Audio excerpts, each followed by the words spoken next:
Good evening मेरे प्यारे दोस्तों, सभी लोगों को मेरा नमस्कार। स्वागत करते हैं आप सभी का आपके अपने YouTube channel OD study point में।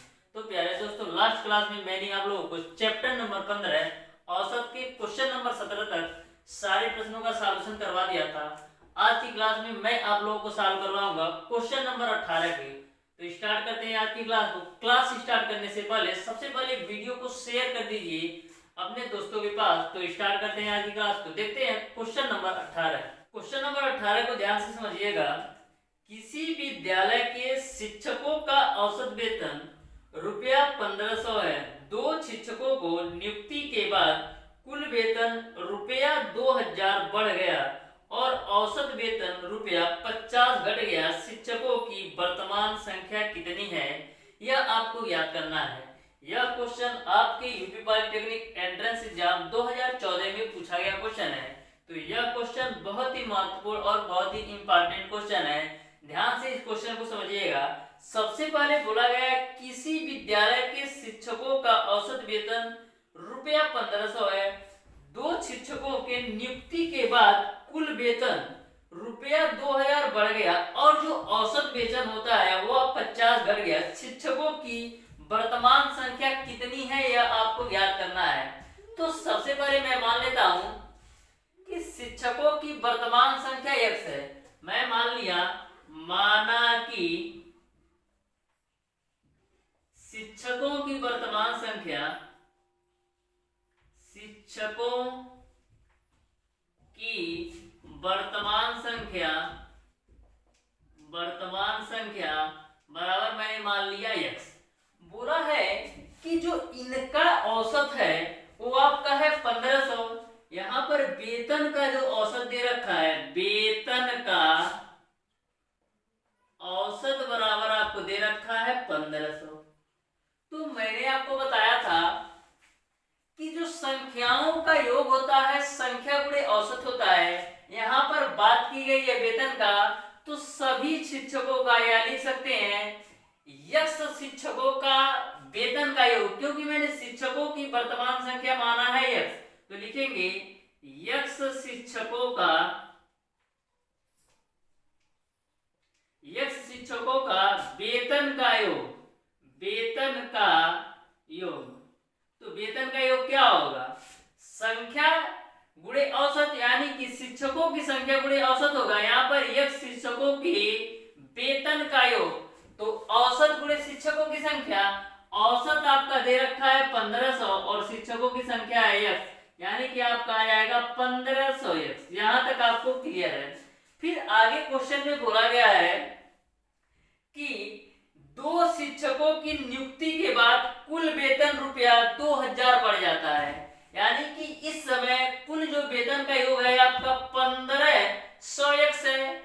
दो शिक्षक जब नियुक्ति लेते हैं तो जो वेतन होता है 2000 बढ़ जाता है। तो लिखेंगे दो शिक्षकों के नियुक्ति के बाद वेतन का योग कितना हो जाएगा? बोला है कि जब दो शिक्षक नियुक्ति लेते हैं तो जो वेतन है, इनका कुल जो वेतन है उसमें 2000 बढ़ जाता है। तो पहले आपका 1500x था, इसमें आपका 2000 बढ़ जाएगा। फिर आगे बोला गया है जब ये दो शिक्षक नियुक्ति लेते हैं तो वेतन का योग जो है 2000 बढ़ता है, लेकिन जो औसत इनका है वो 50 घट जाता है। तो पहले 1500 औसत था, इन दो शिक्षकों की नियुक्ति के बाद औसत कितना हो जाएगा? लिख लीजिए यहाँ पर नया औसत। तो नया औसत आपका क्या हो जाएगा? नया औसत 50 घटता है, यानी 1500 पहले था तो अब आपका हो जाएगा 1450। दो शिक्षक नियुक्ति लेते हैं तो पहले आपका यक्ष शिक्षक थे, दो शिक्षक नियुक्ति लेते हैं, इसमें x प्लस का 2 कर लीजिए। बस इसी को आपको सॉल्व कर लेना है। अब प्यारे दोस्तों यहाँ पर देखिएगा, जो आपका दो शिक्षकों की नियुक्ति होने पर जो औसत गुणे शिक्षकों की संख्या है वो आपका इस वेतन के योग के बराबर होना चाहिए। तो कर लेते हैं बराबर। तो यहाँ पर आपका हो जाएगा 1450 x प्लस का 2 बराबर आपका हो जाएगा 1500 x प्लस का 2000। यहां से आप देखिए देखिएगा मल्टीप्लाई करते हैं तो 1450x प्लस का आपका हो जाएगा 2900 बराबर आपका हो जाएगा 1500x प्लस का आपका हो जाएगा 2000। ओके, अब देखिएगा 1500x में से 1450x घटाएंगे तो क्या मिलेगा आपको, केवल और केवल 50x। अब 2900 में से 2000 घटाएंगे तो मिलेगा आपको 9000। 2900 में से 2000 घटाएंगे तो 900 मिलेगा। यहाँ से एक जीरो से एक जीरो कैंसिल तो x बराबर क्या आ जाएगा, x बराबर आपका आएगा 90/5 यानी कि 18। यानी कि जो शिक्षकों की संख्या थी वर्तमान में वो आपका 18 था। x को ही आपने माना है वर्तमान संख्या, तो x का मान आपने 18 निकाल दिया, यही आपका आंसर हो जाएगा। इस तरीके से आपका ऑप्शन नंबर सी सही हो जाएगा। अब देखते हैं क्वेश्चन नंबर 19। क्वेश्चन नंबर 19 आपका है 5 बच्चों की औसत आयु 8 वर्ष है। यदि बच्चों की आयु में पिता की आयु जोड़ दी जाती है तो उनकी औसत आयु 15 वर्ष हो जाती है। पिता की आयु कितनी है यह आपको ज्ञात करना है। तो ध्यान से इस क्वेश्चन को समझिएगा। सबसे पहले बोला है 5 बच्चों की औसत आयु 8 वर्ष है। तो 5 बच्चों की औसत आयु 8 वर्ष है, तो क्या मैं 5 बच्चों की आयु का योग भी तो निकाल सकता हूं। तो निकाल लेते हैं। सबसे पहले 5 बच्चों के आयु का योग, आयु का योग। तो आयु का योग कैसे निकालते हैं, औसत गुणे बच्चों की संख्या।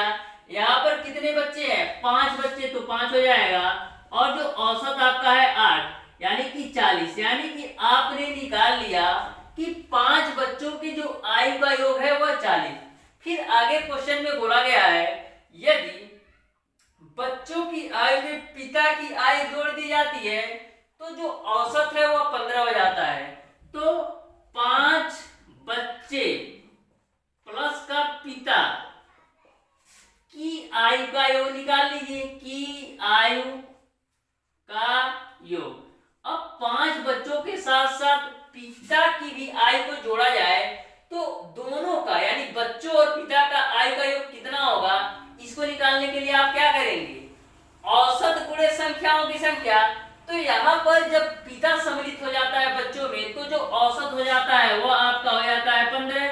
अब बात करते हैं कि अब संख्या कितनी हुई। तो पहले 5 बच्चे थे, एक पिता ने एंट्री लिया, यानी अब टोटल 6 मेंबर हो गए। तो 15 गुणे 6 यानी कि आपका हो जाएगा 90।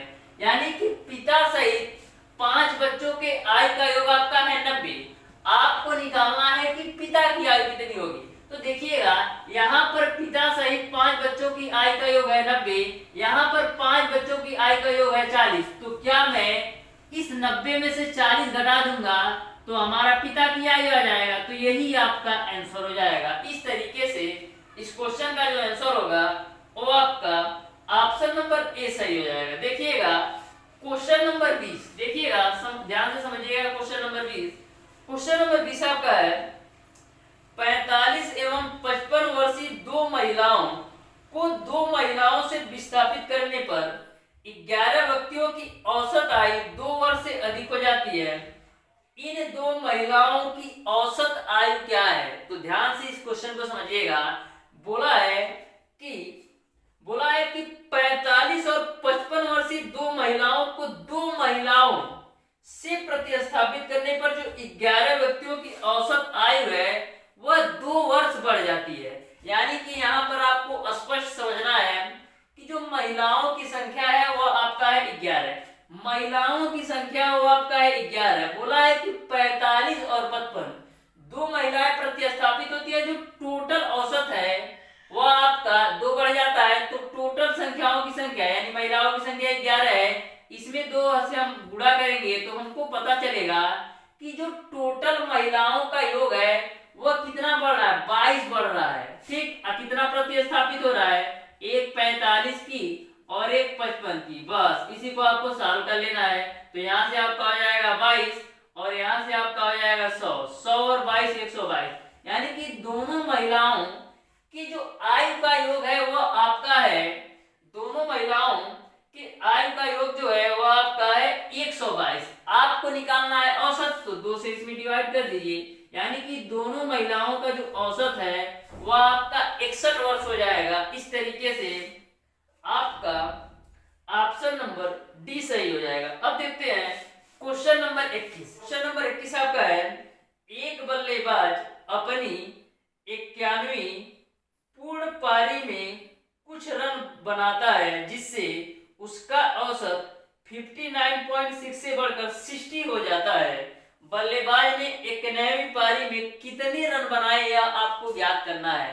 तो ध्यान से समझिएगा, यहाँ पर क्वेश्चन में बोला गया है कि बल्लेबाज जो है जब 91वीं पारी खेलता है तो उसमें जो उसका औसत है 59.6 से बढ़कर 60 हो जाता है। तो यदि मैं आपसे पूछूं कि 50 पारी का औसत क्या है, तो आप कहेंगे जो 50 पारियों का औसत है वह आपका है 59.6, क्योंकि 50 पारी यानी 51वीं पारी वो खेला नहीं था, उसके पहले औसत तो यही था।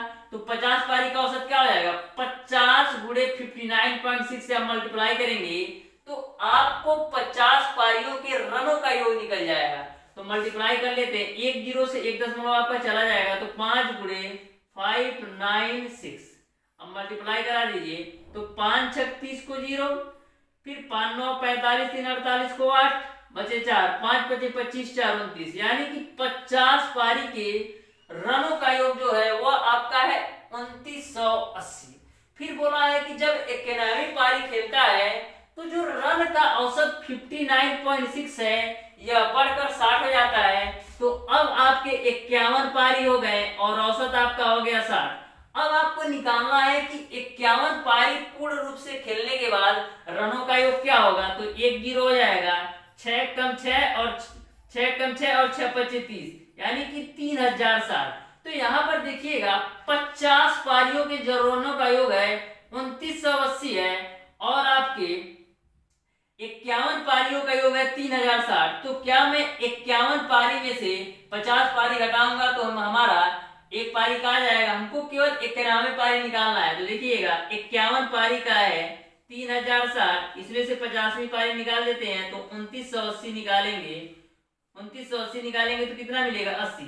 यानी कि बल्लेबाज ने 91वीं पारी में जो रनों की संख्या बनाया वो आपका 80 बनाया है। इस तरीके से इस क्वेश्चन का जो आंसर होगा वो आपका ऑप्शन नंबर बी सही हो जाएगा। अब देखते हैं क्वेश्चन नंबर 22। क्वेश्चन नंबर 22 आपका है कि 10 मेजों तथा 5 कुर्सियों को रुपया 2000 में खरीदा गया। यदि एक कुर्सी का औसत मूल्य रुपया 120 हो तो एक मेज का औसत मूल्य क्या होगा, यह आपको बताना है। बोला है कि 10 मेजों, तो यानी कि कितने हैं, 10 टेबल हैं और 5 कुर्सी यानी कि 5 चेयर है। इनका जो खरीदा जाता है इनको 2000 रुपए में खरीदा जाता है। यानी कि 10 टेबल यानी 10 मेज और 5 कुर्सी यानी कि 5 चेयर का जो मूल्य है 2000 रुपया में खरीदा जाता है। फिर आगे बोला गया है कि एक कुर्सी का औसत मूल्य 120 रुपया है। एक कुर्सी का जो औसत मूल्य है, यहाँ पर क्वेश्चन में आपसे बोला गया है कि एक कुर्सी का जो औसत मूल्य है वो आपका है 120 रुपया। यानी कि एक कुर्सी, एक चेयर का जो औसत मूल्य है वो आपका है 120 रुपया। आपने चेयर खरीदा है 5, तो कुल चेयर का औसत मूल्य कितना हो जाएगा, 600। यानी 600 रुपया में आपने 5 चेयर खरीदा तो 10 टेबल और यहाँ पर 5 चेयर का मूल्य आपका हो जाएगा 600 बराबर आपका हो जाएगा 2000। तो यहाँ पर 10 टेबल बराबर क्या हो जाएगा, 2000 में से 600 घटाएंगे तो 1400, एक जीरो से एक जीरो कैंसिल, तो टी का मान कितना आ जाएगा 140। यानी कि जो टेबल है, जो मेज है, उसका जो औसत मूल्य है 140 रुपया होगा। इस तरीके से आपका ऑप्शन नंबर सी सही हो जाएगा। अब देखते हैं क्वेश्चन नंबर 23। तो ध्यान से समझिएगा क्वेश्चन नंबर 23 को। बोला गया है कि 10 पुस्तकों का औसत मूल्य 12 है, तो आप निकाल लीजिए 10 पुस्तकों का मूल्यों का योग। 10 पुस्तकों का 10 पुस्तकों के मूल्यों का योग निकाल लीजिए, मूल्यों का योग। तो 10 पुस्तकों के मूल्यों का योग क्या होगा, औसत गुणे पुस्तकों की संख्या। तो यहाँ पर औसत आपको दे रखा है 12 और पुस्तकों की संख्या आपका है 10, यानी कि 120 आपका हो गया।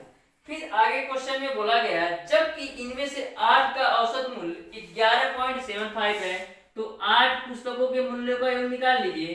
8 पुस्तकों के मूल्यों का योग, 8 पुस्तकों के मूल्यों का योग क्या होगा? पुस्तकों की संख्या 8 गुणे 8 पुस्तकों के औसत कितना दिया? 11.75 मल्टीप्लाई करा दीजिए।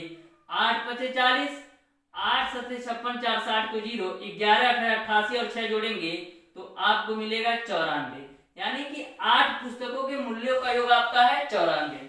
फिर आगे क्वेश्चन में बोला गया है कि शेष 2 पुस्तकों में एक का मूल्य दूसरे के मूल्य से 60% अधिक है, यानी यहाँ पर तो 8 पुस्तक हैं, जो बचे की 2 पुस्तक है उसमें से एक पुस्तक का मूल्य दूसरे पुस्तक के मूल्य से 60% अधिक है। तो मैं यहाँ पर मान लिया पहली पुस्तक आपका ए है और दूसरी पुस्तक आपका बी है। बोला है कि एक पुस्तक का मूल्य दूसरी पुस्तक के मूल्य से 60% अधिक है, तो ए को मैंने मान लिया 100%, तो बी को आपको लेना पड़ेगा 160%, क्योंकि जो एक पुस्तक का मूल्य है दूसरी पुस्तक के मूल्य से 60% अधिक है। अब यहाँ से देखिएगा 2 पचे 10, 2 अट्ठे 16, यानी कि ए और बी या कह सकते हैं जो बची की 2 पुस्तकें हैं उनका जो अनुपात है 5:8 के। अब देखिएगा यहाँ पर 10 पुस्तकों के मूल्यों का योग 120 आया, 8 पुस्तकों के मूल्यों का योग आपका 94 आया। हम आपसे पूछे कि 2 पुस्तकों के मूल्यों का योग कितना होगा, तो 120 में से 94 घटाएंगे तो आपको पता चलेगा कि 2 पुस्तकों के मूल्यों का योग कितना हो जाएगा, 26 हो जाएगा। अब देखिएगा यहाँ पर अनुपात में है 5:8, तो 8 और 5 यानी 5:A को मिल रहा है और 8:B को मिल रहा है, यानी कि जो 13 का मान है वो आपका 26 के बराबर है, यानी 1 का मान है 2। तो मैं पूछूं पहली पुस्तक का रेट कितना होगा, तो 1 का मान है 2, तो 5 का मान हो जाएगा 10। फिर 1 का मान 2 है तो बी पुस्तक का रेट कितना होगा, तो 8 का मान 16, यानी कि जो पहली पुस्तक आपकी होगी वह 10 रुपया और दूसरी पुस्तक आपका होगा 16 रुपया। इस तरीके से इस क्वेश्चन का जो आंसर होगा वो आपका ऑप्शन नंबर बी सही हो जाएगा।